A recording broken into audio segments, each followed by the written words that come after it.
오늘 함께 볼 하나님의 말씀은 마가복음 16장 1절부터 4절까지 말씀입니다. 제가 가지고 있는 성경으로는 신약성경 84페이지에 있습니다. 마가복음 16장 1절부터 4절까지 말씀입니다. 마가복음 16장 1절부터 4절까지 말씀 같이 읽도록 하겠습니다. 시작. 안식일을 지나매 막달라 마리아와 야고보의 어머니 마리아와 또 살로메가 가서 예수께 바르기 위하여 향품을 사다 두었다가 안식 후 첫날 매우 일찍이 해 돋을 때에 그 무덤으로 가며 서로 말하되 누가 우리를 위하여 무덤 문에서 돌을 굴려 주리요 하더니 눈을 들어본즉 벌써 돌이 굴려져 있는데 그 돌이 심히 크더라. 아멘. 오늘은 부활절 예배로 하나님 앞에 함께 예배하게 됩니다. 부활절 아침의 첫 장면 우리가 익히 잘 알고 있는 여자들이 등장해요. 말씀 먼저 같이 읽고 나누도록 하겠습니다. 마가복음 16장 1절 말씀입니다. 우리가 좀 전에 읽었던 말씀인데 한 번 더 같이 읽죠. 시작. 안식일이 지나매 막달라 마리아와 야고보의 어머니 마리아와 또 살로메가 가서 예수께 바르기 위하여 향품을 사다 두었다가 예수님의 부활의 아침에 첫 번째 등장하는 장면입니다. 마가복음에 세 명의 여자가 기록되어져 있는데 막달라 마리아, 그리고 야고보의 어머니 마리아, 그리고 살로메가 등장합니다. 특히 우리가 주목하여 보아야 될 사람은 막달라 마리아예요. 다른 본문에서는 잘 드러나지 않다가 예수님의 부활하시는 장면, 그리고 예수님이 십자가 주변에서 두드러지게 등장하는 사람 막달라 마리아입니다. 막달라 마리아에 대해서는 우리가 가지고 있는 오해가 여러 가지가 있어요. 대표적인 오해가 뭐냐면 예수님에게 와서 향유를 깨고 그에게 부었던 여자예요. 성경은 그를 기생이라고 말하는데 그 기생 그 여자, 향유를 부었던 그 여자와 막달라 마리아를 같은 사람이라고 생각하는 거예요. 오해예요. 같은 사람 아닙니다. 또 한 가지 오해가 뭐냐면 베다니에 있던 죽었던 나사로의 동생들 둘이 있었는데 마리아와 마르다가 있었죠. 그 중에 예수님의 발치에 앉아서 말씀을 들었던 마리아, 그 마리아를 이 막달라 마리아하고 같은 사람인 줄 아는데 그 사람도 아닙니다. 막달라 마리아는 성경에서 기록할 때 7 귀신 들렸다가 예수님 만나서 노임을 받은 사람이라고만 나와요. 다만 오랫동안 예수님과 그 제자들과 함께 동행했을 것으로 여겨지고 마음대로 자유롭게 예수님의 그 뒤를 따랐던 것으로 봐서 남편이 있었던 것도 아니고 그리고 아버지가 계신 것도 아니고 그래서 아마 과부였을 거다라고 생각을 하고 받은 유산이 꽤 있어서 그 가진 유산으로 예수님과 그 일을 도울 수 있었던, 그래서 이 막달라 마리아의 또 다른 별명이 뭐냐면 예수님의 제자로 다녔던 사도들의 사도라고 불리기도 합니다. 이 막달라 마리아가 등장하는데 지금 여기 등장하는 이 여자들은 여기 우리가 읽은 본문뿐만 아니라 그 앞에 예수님이 십자가에 못 박힐 때 그 옆에 마지막까지 있었던 사람들이 이 여자들입니다. 예수님의 제자들이 예수님을 사랑한다고 말하지만 그 사랑의 순서를 만약 매길 때에 예수님의 제자들보다 뒤에 세우면 억울하고 불편해할 만큼 더 많이 예수님을 사랑하는 사람들이에요.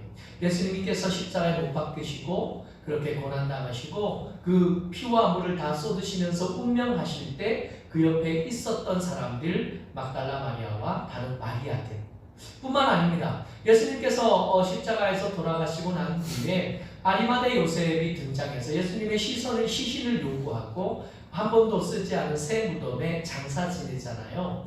그때 그 옆에서 그 자리를 지켰던 사람들이 이 여자들이에요. 그리고 예수님이 장사되어졌던 그 무덤을 확인해 두는 겁니다.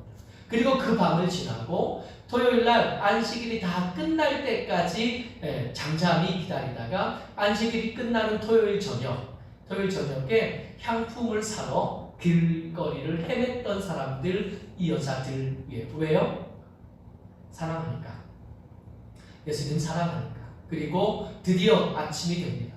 드디어 아침이 되어서 해가 아직 뜨기도 전에 매우 일찍 예수님을 향해서, 아니 예수님 이 장사되어서 있는 무덤을 향해서 달려가지요. 마가복음 16장 2절 말씀 같이 읽습니다. 시작. 안식 후 첫날 매우 일찍이 해 돋을 때에 그 무덤으로 가며, 이 무덤으로 가면서 이 여자들이 기대하는 건 뭐냐면 예수님의 장례가 너무 급하게 치러지는 바람에 소홀한 것을 옆에서 지켜본 겁니다. 그래서 예수님을 사랑하는 이 여자들이 그렇게 소홀한 장례로 예수님을 보내는 것이 못내 아쉽고 못내 안타까운 거예요. 그냥 있을 수가 없었습니다. 예수님의 부활을 기대했거나 예수님의 부활을 염두에 둔 게 아니라 장례되었는데, 돌아가셨는데 돌아가신 그 장례의 절차가 소홀하고 함부로 되어진 것이 못내 마음에 아쉬운 거예요. 그래서 향품을 사다 두었고, 그래서 아침에 일찍 부활절날 아직 예수님이 부활하신 걸 모르는 채 열심히 달려간 사랑인데, 이 사랑, 우리가 세상을 살아가다 보면 강한 것들을 때로 만납니다. 우리가 먼저 만나는 것이 권력이 강하다 생각합니다. 그래서 사람들 지금 선거철이 돼서 많은 사람들이 그 권력을 얻기 위해서 고군분투하고 있는데 우리가 지나잖아요. 권력이 강해요. 권력만 강한가요? 금력이 강하죠. 재산이, 많은 물질이 우리에게 강한 힘을 줍니다. 그 권력이 강하고 재물이 강하고 혹은 육체의 건강이 강하고, 근데 이런 것보다 가장 강한 것은 많은 철학자들과 많은 일들이 우리에게 말해주는데 진짜 강한 건 사랑이거든요. 모든 것들을 뛰어넘는 강함이 사랑인데, 여러분 이 사랑도 한계를 만나게 됩니다. 예수님을 사랑하는 것으로 둘째 가다가면 서러울 이 사람들, 예수님을 죽는 것을 보고도 그 사랑이 끊어지지 않고 그 사랑이 멈춰지지 않았던 이 여자들이 예수님을 향해 갑니다. 아니, 예수님의 무덤을 향해서 가요. 근데 이 무덤을 향해 가면서 걱정하고 두려워하고 있어요. 마가복음 16장 3절입니다. 예수님을 제일 많이 사랑하는 여자들이 예수님의 시신에 바를 향품을 준비해서 무덤으로 가고 있는 중에 그들 스스로도 알아요. 걱정합니다. 마가복음 16장 3절 같이 읽습니다. 시작. 서로 말하되 누가 우리를 위하여 무덤 문에서 돌을 굴려 주리오 하더니. 여러분은 여자들의 사랑은 한계를 맞이합니다. 이 유대인들의 장례 풍습은 바위를 파서 무덤을 만들고 그 무덤이 일회용이 아니고 대대로 물려가면서 쓰는 거거든요. 그래서 이 무덤은 그냥 봉하는 게 아니라 열고 닫을 수 있는 문을 만드는데, 이 문을 만드는 데 쓰는 게 큰 돌이에요. 그러니까 여자 한둘이서 움직일 수 있을 만한 작은 돌이 아니라 큰 돌로 막아놓고 그 무덤을 다시 쓸 일이 생겼을 때 여러 장정들이 모여서 그 돌을 옮기고 그 안에다가 또 장례를 하거든요. 여자들이 걱정합니다. 이 돌을 우리가 옮길 힘이 없다는 걸 아는 거예요. 여자들은 그 장례를 지켜봤거든요. 예수님의 장례를 지켜봤기 때문에 그 앞에 막고 있는 무덤을 막고 있는 돌이 얼마나 큰지 엊그제 확인했단 말이에요. 못 열 줄 알아요. 그럼에도 불구하고 그 안타까운 사랑이 집에 있을 수 없게 만들고 향품을 사게 만들고 새벽 일찍 길을 떠나게 만들었던 겁니다. 가긴 가는데 그 돌 굴려줄 사람 없으면 어차피 시신을 만날 수는 없게 되는 겁니다. 근데 이 여자들이 모르는 게 있어요. 이 여자들이 모르는 게 지금 이 무덤을 막고 있는 돌만 문제가 아니라 예수님이 장례된 그날 밤에 대제사장들이 빌라도를 찾아갑니다. 빌라도를 찾아가서 이 죽은 사람, 이 죄인이 살아있을 때 하던 말이 있었다고요.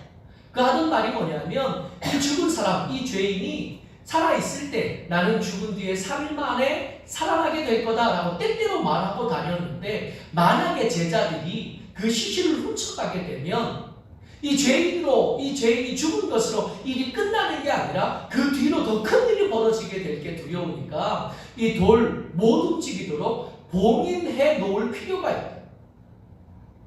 그 무덤 앞을 군사들이 지킬 필요가 있다. 누가요? 대제사장들이 빌라도 찾아가서 부탁하고 요청하는, 빌라도가 귀찮고 어려우니까 알아서 하라고, 니들이 알아서 하라고, 너희들에게 군사가 있지 않냐. 그랬더니 대제사장들이 그 무덤에다가 봉인을 해둔 거예요. 그리고 그 앞에 군사들이 지키고 있었던 겁니다. 이 여자들이 모르던 거예요. 그냥 향품만 준비한다고 되는 일이 아니었던 거예요. 그 큰 돌을 굴려낼 힘도 없지만 그 큰 돌을 어떻게 굴려낸다고 해도, 굴려낼 힘이 있다고 해도 거기에 봉인이 붙어 있으니까 굴려낼 권리가 없어요. 그 무덤을 들여다볼 권리가 이 여자에게는 없습니다. 이 권리를 무시하고, 그 권위를 무시하고 굴려낸다고 해도, 굴려내겠다고 마음 먹는다고 해도 그 옆에 있는 군사들을 감당할 힘이 이 여자들에게는 없어요. 여러분, 오늘 우리가 나눌 이 부활절 아침에 예배드리는 중에 오늘 설교의 제목이 뭐냐면 강한 것들이 초라해질 때입니다. 이 사랑이 우리를 강하게 만들어요. 이 사랑이 때때로 엄마가 차 밑에 깔린 아들을 구하기 위해서 차를 번쩍 들었다는 얘기 때때로 나오잖아요. 이 사랑이 위대합니다.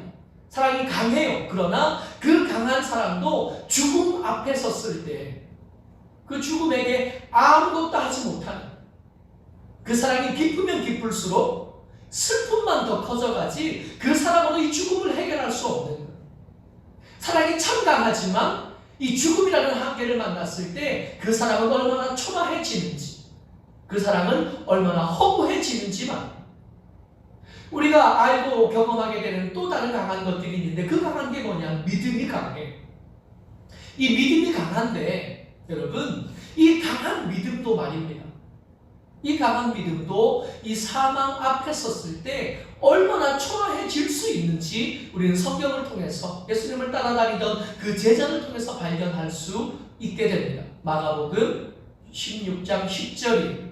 이 예수님의 빈 무덤을 확인했던 이 막달라 마리아, 그리고 그 여자들이 달려갑니다. 누구를요? 여전히 슬픔 가운데 있고 여전히 울고 있는 제자들을 찾아가서 그들에게 빈 무덤이었다, 내가 부활하신 예수님을 만났다고 말을 전하는데, 그 말을 전할 때 이 제자들이 어떤 상태에 있었냐 하면 마가복음 16장 10절이요. 같이 읽습니다. 시작. 마리아가 가서 예수와 함께 하던 사람들이 슬퍼하며 울고 있는 중에 이 일을 알리매. 뭐 하고 있어요? 슬퍼하며 울고 있어요. 이들이 지금 슬퍼하고 울고 있을 때 그들을 바라보면서 아유, 이 믿음 없는 사람들, 여러분 그렇게 말하면 안 돼요. 왜요? 이 사람들은 우리보다 훨씬 더 믿음 있던 사람들이에요. 이 사람들이 가진 간증은 우리 같은 사람들이 경험하고 우리 같은 사람이 고백하는 간증하고 비교가 안 돼요. 왜요? 이 사람들 중에 어떤 사람은 무리를 걸어봤어요. 이 사람들은 오병이어 그 떡을 나누어 줬던 사람, 4,000명을 먹이고 5,000명을 먹일 때 그 떡을 직접 나누어지고 남은 것을 끊어 모았던 사람들이 이 사람들이, 예수님의 기적을 바로 옆에서 봤고 그 기적을 설명하시는 설명을 들었던 사람들이 이 사람들입니다. 뿐만 아니에요. 이 사람들은 예수님의 보내심을 받아 전도하러 나갔을 때 예수님만 기적을 행하셨던 게 아니라 예수의 이름으로 자기도 기적을 경험해 본 사람, 자기의 기도를 통해서, 자기의 손을 통해서 예수에게서 나타나던 권능이 나타나는 것을 눈앞에서 확인했던 사람들이, 그 대단한 믿음이 있는 사람들 지금 뭐예요? 슬퍼하고 있고 울고 있고. 여러분, 우리의 환경을 이겨내는 사랑을 만나기도 하고 우리의 형편을 극복해내는 신뢰, 믿음을 때때로 만나기도 하지만 이 사랑과 이 강한 믿음이 사망 앞에 섰을 때, 죽음 앞에 섰을 때 얼마나 더 크게 슬퍼질 수 있는지, 얼마나 더 크게 무력해질 수 있는지 우리는 이 성경을 통해서 확인할 수 있습니다. 여러분, 때때로 우리는 사랑, 이 믿음이 죽음마저 이기는 경우를 봐요. 근데 죽음을 이기는 사랑, 죽음을 이기는 믿음, 때때로 보긴 하지만 그거 아무나 소유하는 거 아니에요. 우리 같은 사람들이 감히 바랄 수도 없는 지고한 수준에 있는 거더라고요. 뿐만 아니라 그 죽음의 대상이요, 이 자기가 죽을 때는 괜찮아요. 자기가 무너질 때는 괜찮아요. 근데 내 사랑의 대상이 죽을 때, 내가 믿는 대상, 내 믿음의 대상이 죽을 때는 주저앉을 수밖에 없거든. 지금 누가 죽었습니까? 이 여자들이 사랑하던 예수님이 죽으신. 지금 누가 죽었어요? 이 제자들이 그렇게 신뢰하고 내 죽음마저도 얼마든지 극복할 수 있다고 여기던 그 예수님이 돌아가셔요. 아무리 강하다고 해도, 아무리 깊고 큰 사랑과 믿음이라고 해도 그 사랑의 대상, 그 믿음의 대상이 죽었을 때 주저앉을 수밖에 없는. 여러분, 오늘 우리 부활절을 맞았어요. 이 부활절에 우리가 확인하는 건 뭡니까? 지난주에 제가 계속 한 주 내내 이 말씀 고민하고 준비하다가, 이 복음을 이렇게 잘 설명한 광고가 있다. 기가 막힌 광고 한 편을 봤어요. 이 광고 한 편을 잠깐 볼 텐데, 영상 잠깐 보고, 여러분 아마 텔레비전 보시면서 봤었을 광고입니다. 광고 잠깐 같이 보시죠.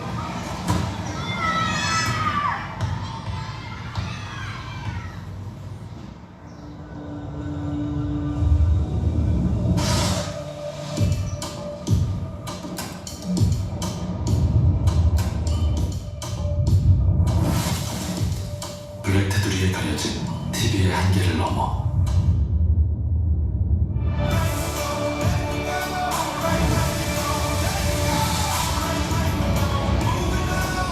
TV와 세상과의 경계 모두 사라지다. 당신이 경험하지 못한 신세계 올뉴 QLED 8K. 텔레비전 광고예요. 새로 나온 텔레비전입니다. 여러분, 텔레비전 그 끝에 보면 까만색 테두리가 이렇게 있잖아요. 이걸 베젤이라고 말하더라고요. 이 베젤이 점점 얇아지다가, 옛날에 제가 어릴 때 봤던 텔레비전 어떤 텔레비전이었냐면, 텔레비전에 문 달려 있었잖아요. 텔레비전 문 달려 있어가지고 그 문에 열쇠도 있었어요. 그래서 텔레비전 보려면 그 문을 이렇게 열면 안에 요만한 텔레비전이 이렇게 들어서 텔레비가 나왔었는데, 그 옆에 스피커 이만큼 달리고, 기억나시죠? 그 브라운관, 동그란 브라운 이렇게 있던.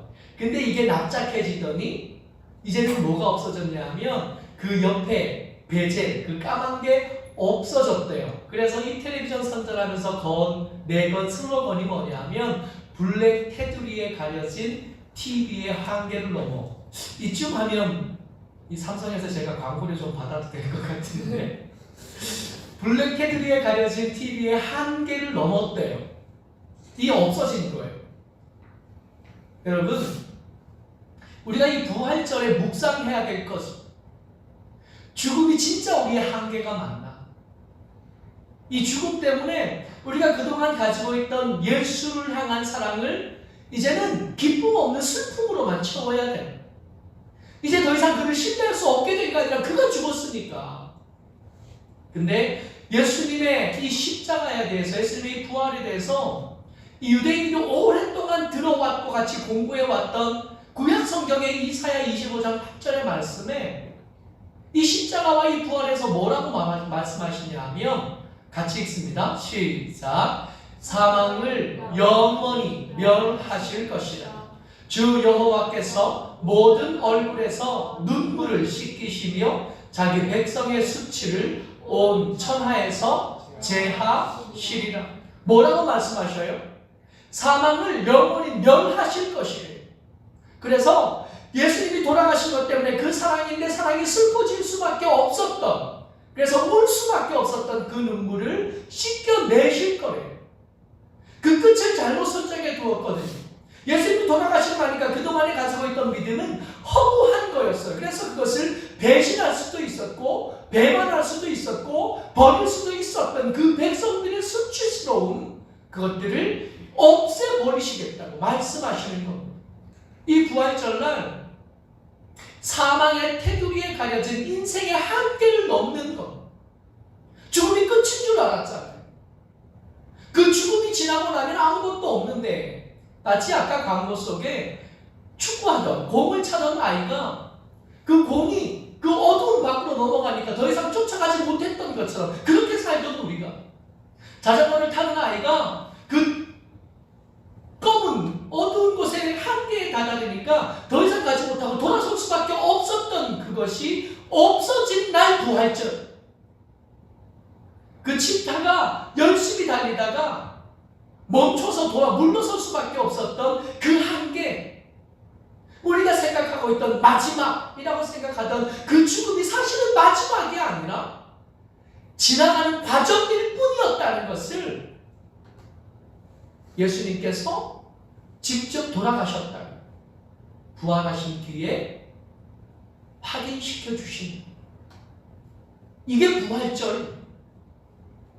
이 부활절날 믿음 없던 우리는 그 부활하신 못 잡고 가신 예수님께서 우리를 찾아오셔서 우리를 만져주심을 누리고 우리 가운데서 같이 음식을 잡수시는 것을 누리게 되는 것. 이 믿음 없는 제자들이 모여 앉아있어요. 부활절 그날 저녁입니다. 마가복음 16장 14절 같이 읽습니다. 시작. 그 후에 11제자가 음식 먹을 때에 예수께서 그들에게 나타나사, 저는 이 말씀을 읽을 때 제일 주목하여 보아야 될 말씀은 성경이 이들을 그 11제자라고 부른다는 것을 주목해야 된다고 생각해요. 여러분, 이 사람 누굽니까? 이 사람들 엊그제 체포당해서 끌려가시는 예수님 버려두고 도망갔던 사람들입니다. 그들의 부끄러움, 그들의 믿음 없음, 그들의 믿음이 얼마나 얄팍했던지를 헛입을 입고 따라가던 청년이 그 벗은 모습을 드러내면서 온 만천하에 자기의 부끄러움을 드러냈던 그 사람들이 이 사람들. 이들 중에 대표라고 할 만한 베드로는 나는 예수님 모릅니다. 난 네가 무슨 말 하는지 깨닫지도 못하고 알아듣지도 못하겠다고 말했다. 나 예수님 모른다고, 나 맹세할 수 있다고 저주하며 맹세했던 사람들이 이 사람들이. 근데 이 사람들을 여전히 뭐라고 불러요? 배신자라고 부르지 않아요. 이들을 만나러 예수님 찾아오실 때 배신한 그들에게 복수하기 위해서 칼을 들고 오지 않으셨다.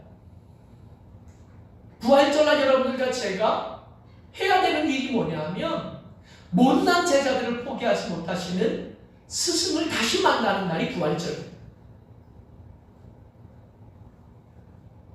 그동안 믿음 없었던 것, 그동안 뻔히 알면서도 세상의 권력이 무섭고 죽음이 무섭고 돈 가진 사람들이 무서워서 주춤주춤 밀려났던 믿음, 그래서 믿음이 아닌 것처럼 되어버렸던 우리가 여전히 우리를 제자라고 부르시면서 찾아오신 예수님을 다시 만나는 것, 이게 부활절.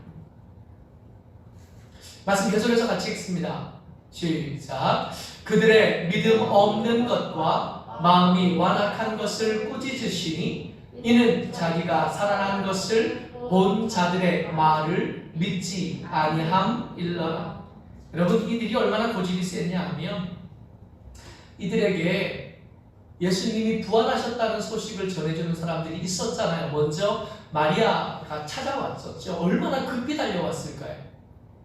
내가 너희들보다 먼저 갈릴리로 가 있을 거라고 제자들에게 말해라 한 말을 들었던 마리아가 뛰어왔을 거예요. 얼마나 기뻤을까요? 그렇게 뛰어나와서 헉헉거리면서 그렇게 눈물이 마르지 않은 채로 말하는 거예요. 예수님의 무덤이 비어 있었고 예수님 살아나신 걸 내가 봤다고, 내가 만져봤다고, 내가 예수님 맡겨 얻으려고 내가 예수님께 좀 놔라 그러셨다고. 얼마나 놀랐어요. 그래서 이 제자들이 그 얘기를 듣고 무덤에 달려가 봤어요. 무덤으로 뛰어가 봤어요. 부활하신 예수님을 만나지는 못했지만 그 무덤이 빈 것을 베드로도 확인했고 요한도 확인했다고요. 그런데도 안 믿었어요. 야, 예수님의 시신을 누가 훔쳐간 거냐? 그렇게 생각했을지도 모르겠어요. 그리고 좀 있다가 시간이 좀 더 지난 다음에 이게 뭔 일인지 몰라서 웅성웅성하고 있었던 제자들 사이에 제자들 둘 이제 예루살렘에 더 있어야 될 이유를 발견할 수 없다고, 난 집에 가겠다고, 고향 가겠다고 떠나갔던 두 사람이 다시 돌아왔어요. 걸어왔을 리가 없어요. 봤던 예수님, 그 제자들이 예수님이 있었어요. 예수님, 부활하신 예수님 만났다. 부활하신 예수님에게서 얘기를 들었고 부활하신 예수님과 같이 음식을 먹었다. 내가 예수님인지 알아보고 보는데 사라지긴 하셨지만 그 예수님을 보셨다. 예수님을 만났다. 그 말을 들으면서도 안 믿었어요. 비록 이 제자들, 배신자들인 이 제자들에게 복수하고 오진 않으셨지만 잘했다고 칭찬하고 오신 것도 아니거든. 부활절은 우리가 뭐 하냐고요? 부활절은 우리가 뭐 하냐면 꾸중하시는 예수님을 만나는 겁니다. 근데 한번 생각해 보자고요. 배신했던 이들에게 위로가 필요할까요? 배신한 이들에게 격려가 필요해요. 잘한다고, 잘했다고. 배신한 이들에게 사랑한다고, 아니요, 그런 게 필요한 게 아니라 진짜 필요한 것은 꾸준히 있지 않을까요? 어쩌면 한 번 실패했던 이들에게 예수님의 꾸중은 지난 잘못을 떨쳐버릴 수 있는 핑계가 되지 않겠어요? 예수님께서 혼내주셨으니까. 이게 혼날 일이 분명하게 있는데 이 혼나지 않고 묻어두면 나중에 이게 언젠가 드러나서, 나중에 이게 언젠가는 들켜서 다시 혼날 수 있잖아요. 지금 이 제자들에게 필요한 것은 위로나 격려나 사랑이야. 따끔한 꾸중이 필요한데 이 따끔한 꾸중을 가지고 예수님 찾아와 주신 것. 사랑한다는 말보다 더 감사하고 더 반갑고, 그동안 죽음을 두려워해서 믿음을 양보했던 여러분들 같이, 권력이 두려워서 믿음을 양보하고 사랑을 양보했던 저와 여러분들에게 예수님의 부활절은 꾸중하시는 예수님, 꾸중하시는 스승님이십니다. 잘못 살았던 것에 대해서 너 몇 대 맞을래? 아이들 키우면서 이제 아이를 혼낼 일들이 생기잖아요. 그냥 화가 나지만 이렇게 쭉 눌러도 않고 몇 대 맞을래? 그러면 아이들마다 이게 좀 달라요. 우리 큰애는 2대요, 3대요 이랬어요. 근데 우리 하이는 맨날 그랬어요. 1대요. 덜 맞을래? 왜? 아니 몇 대 맞을래 지금 물어봤는데 2대라고 할 거 뭐 있어요? 1대면 더 좋지. 이 부활절에 우리가 누려야 될 게 이 1대. 잘못 살았던 것들에 대해서 야단맞아.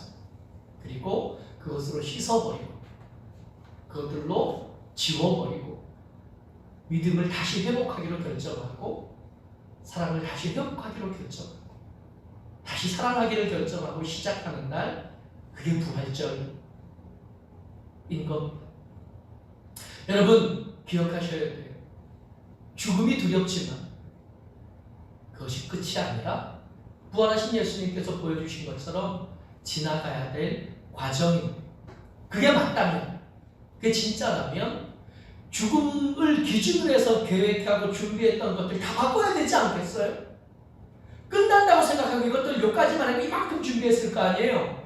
근데 그걸 끝나고 지나갔는데 이걸 다 쓰고 없는데 지나보니까 앞으로 남은 게 더 많네요? 어떡할 거예요? 이거 바꾸는 날, 죽음이 끝이 아니라 그 뒤가 있다. 부활하신 예수님께서 보여주신 것이 증거라. 예수님의 부활이 첫 번째 부활이고 그 뒤로 믿음의 사람들이 계속해서 생명의 부활을 계속 이어가게 될 거라. 그러니까 여기를 끝으로 설정하고 만들어뒀던 건 다 뒤집어 엎어요. 그거 시작하는 날 멈췄던 사랑과 믿음을 다시 시작하는 날, 오늘 예수의 귀한 부활절 되시기를 주의 이름으로 축복합니다. 아멘.